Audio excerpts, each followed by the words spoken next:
මට වැඩක් නැහැ. මට කෝටි ගණන් දුන්නත් මට එපා. කොන්දක් පරේදි පඟර නැට්ටෙන්නේ නේද මේක? අරගලේ පළවෙනි කූඩාරම ගහපු තැනත්ත ඔබ. ඒ ගොඩ දැන් ඉන්න ගොනා කොන්දක් පන්නේ නැති ගොනා හරිද? කයිබාරු ගැහුවා මම අච්චරක් බුද්ධිමත්. මං බය මගේ තාත්තට විතරයි. ඒ හැම මේක මම බය නැහැ. පෙරටුගාමේක JVP එක මේ පළවෙනිද හයිජැක් කරා අරගලේ. ඔබ නම් කූඩාරම ගැහුවේ. කවුද මේ කන්සෙප්ට් එක ඇතුළට ගෙනාවේ කියලා ඔබතුමා හොඳින් දැනගන්න ඕනේ. දන්නවා. මේක ගෙනාවේ තනිකර JVP එකයි පෙරටුගාමි සමාජවාදී පක්ෂය පිළිරුවගාවේ ඉඳලා ඒකට කූඩාරම් ගහගෙන මේක ප්ලෑන් කරපෙව්වා. ඒ කියන්නේ ප්ලෑන් කරා. ජාතික ජනවලක ප්ලෑන් කරා මෙන්න මේ විදිහට ගෙවල් වලට මෙහෙම කියන එක නේ. හොඳම කාරණේ. හරියට ජාතික කොඩියේ සිංහයා අයින් කරලා කොඩිය ගැහුවා ගෝල් පේස් එකේ. දුපිලිම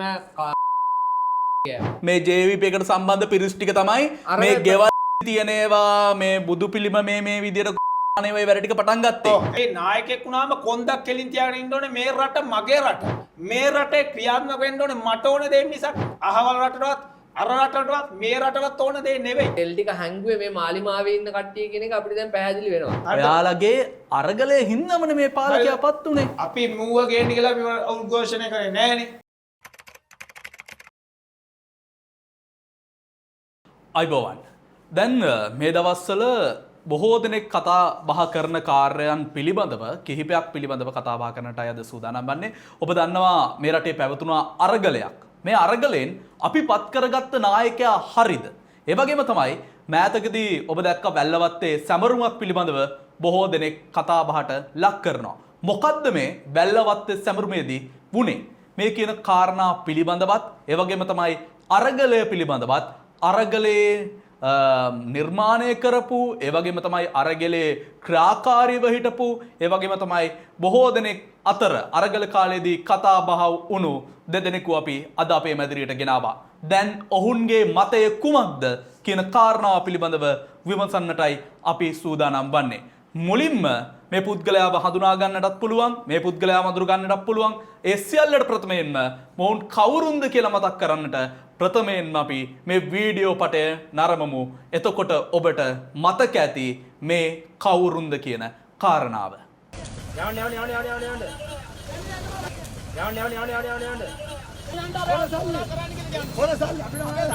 තරුණයන් බාර ගන්නවා මේ රටක විනාශ කරනවා මේ රට හොරකම් කරපු ඔක්කොම ගන්න උනා මේ රටේ මේ සටනත් එක අපි ඔක්කොම එකතු වීම පිළිබඳව බොහොම සතුට වෙනවා. ඕගොල්ලෝ මේ තියපු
දැන් ඔබ මේ වීඩියෝ පටය නැරඹුවා.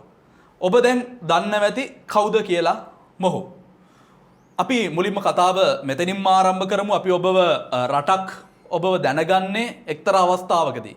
ඒ අරගල කාලේදී අපි දැක්කා අරගලේ ක්‍රියාකාරීත්වම අපි දැක්කා උදේ ඉඳලා රෑ වෙනකන් ඉඳලා එතන නේද?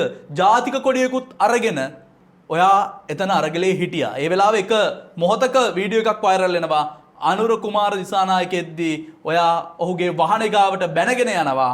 වීඩියෝ පාටයක් තිබ්බා. ඊට පස්සේ අනුරත් එක්ක සුහදව කතා කරනවා. ඊට පස්සේ ඔයත් එක්ක හිටපු කෙනෙක් අනුර කුමාර දිසානායකගේ වාහනේ නැගලා යනවා. මොකක්ද මේ සිදුවීම? ඇත්තටම ඔබ අනුර කුමාර දිසානායකගේ කෙනෙක්ද? මම අනුරගේවත් කාගේවත් තිස්තෙක් නෙවෙයි. මම පොඩි කාලේ ඉඳලා මම මේ රටේ යන ක්‍රමය වැරද්ද දැකපු අම්මගේ අම්මලා තාත්තලාත් එක්කත් මම අරගත්තු එක්කනේ මේ රට යන්න ඕනේ හරි පාරේ නෙවෙයි මේ යන්නේ. මේ රටේ පත් වෙන්න ඕන නායකයා මේ දැන් පත්වල ඉන්න නායකයා නෙවෙයි. ඉතින් ඔබ මදු භාෂණලා ඔබලනේ අරගල කරේ. ගිහිල්ලා රටේ කෑ ගහලා ඉවර වෙලා මේ පාලනය එපා මේ දූ පාලනයක් කියලා ඔබලා බහැලා ඉවරලා මේ ලංකාවේ ඉන්න තරුණ තරුණියෝයි ඔක්කොමලා මේ අරගලට එකතු කරගත්තා. නේ? අපි ඒ අරගලේ පටන් ගත්තේ අපි මේ කොහෙවත් පාංකඩ චරිතයක් මෙව කරන්න නෙවෙයි. හරිද? එතකොට අපි අරගලය පටන් ගත්තේ මේ රටේ දැවන ප්‍රශ්න රාශියක් තිබ්බා. මේ රටේ ඈත ගම්වල අම්මලා තාත්තලාට දවස් කණ්ඩ වේලක් නැතුව හිටියා. දවස් 3 වේලට කාපු නැති ළමයි හිටියා. අපේ රටේ නායකයෙක් වුණාම කොන්දක් කෙලින් තියාගෙන ඉන්න ඕනේ මේ රට මගේ රට. මේ රටේ ක්‍රියාත්මක වෙන්න ඕනේ මට ඕන දේ මිසක් අහවල් රටටවත් අර රටටවත් මේ රටවත් ඕන දේ නෙවෙයි. තරුණය හැටියට අපි ගියේ අරගල භූමියට. එතකොට ගෑස් ටික ප්‍රශ්න තිබ්බා, තෙල් ටික ප්‍රශ්න තිබ්බා, පෙට්‍රල් පෝලිං වල ඉන්න උනා. ඒක එතකොට අපිට දැන් තේරුණා මේක මේ ආණ්ඩුවේ හිතවත්තු 2019 ගෙනිච්ච තෙල් තාම පාවිච්චි කරනවා කියලා මේ මාලිමා ආණ්ඩුවේ මැති ඇමතිලා කියනවනේ ඒගොල්ලොන් කටින්ම. ඒකට අපි දැන් එතකොට තමයි තේරුනේ මේ තෙල් ටික හැංගුවේ මේ මාලිමාවේ ඉන්න කට්ටිය කියන එක අපිට දැන් පැහැදිලි වෙනවා. ඒ කියන්නේ අරගලේ කරා. ඔයාලා කොහොම කිව්වත් මේකේ කාරණාව ඔයාලා කොහොම කිව්වත් එවකට ඉන්න පාලකයන් එළවීමේ සූදානමක් ඔබතුමන්ලගේ තිබ්බා. හැමෝගෙම තිබ්බනේ අරගලේ. අපි කොහෙවත් අපි ආවේ අපි අරගල භූමියට ආවේ ප්‍රචණ්ඩත්වයේ වපුරවන්නවත් ගෝඨකෝ කියනවා නෙවෙයි. ඊපස්සේ ඒක කරන් ආපු අරගලය මගදී හයිජැක් කරලා වෙනත් කට්ටියක් එතෙන්ට බහැලා ඒගොල්ලෝ ගෝඨක් හෝම් කියන තැනට ආවා. මට වැඩිය හොඳට ඒවා කනට ඇහිච්ච මිනිස්සු මේගොල්ලෝ. අහලා බලන්න කවුද ඒක කරේ කියන එක. මම මැයි පළවෙනිදා පෙරටුගාමියක JVP එක මැයි පළවෙනිදා හයිජැක් කරා අරගලේ. මම එතකොට එතනදී මම මෙතන විරුද්ධත්වය ප්‍රකාශ කරා. මේක තනිකරම නිර්පාක්ෂික මේ රටට ආදරය කරන අරගලයක් මිසක් මේක කොයිම කවදද කියන්නේ ජවිපේ අරගලේ මැයි පළවෙනිදා. මැයි පළවෙනිදා අප්‍රේල් 4 වෙනිදා අපි පාන්දුරේ පටන් ගන්න ආපු පාගමන අපි නැවතුනේ ගෝල් පේස් එකකින්. අප්‍රේල් 4 වෙනිදා අපි පටන් එතනින් පස්සේ තමයි මේ අරගලේ ආරම්භ වෙන්නේ මේ අප්‍රේල් 4 වෙනිදා කඳවුරු ගහගෙන ඉන්න තරම්. අප්‍රේල් 4 වෙනිදා තමයි පාන්දුරෙන් තමයි හරියටම අරගලේ පටන් ගන්නෙ.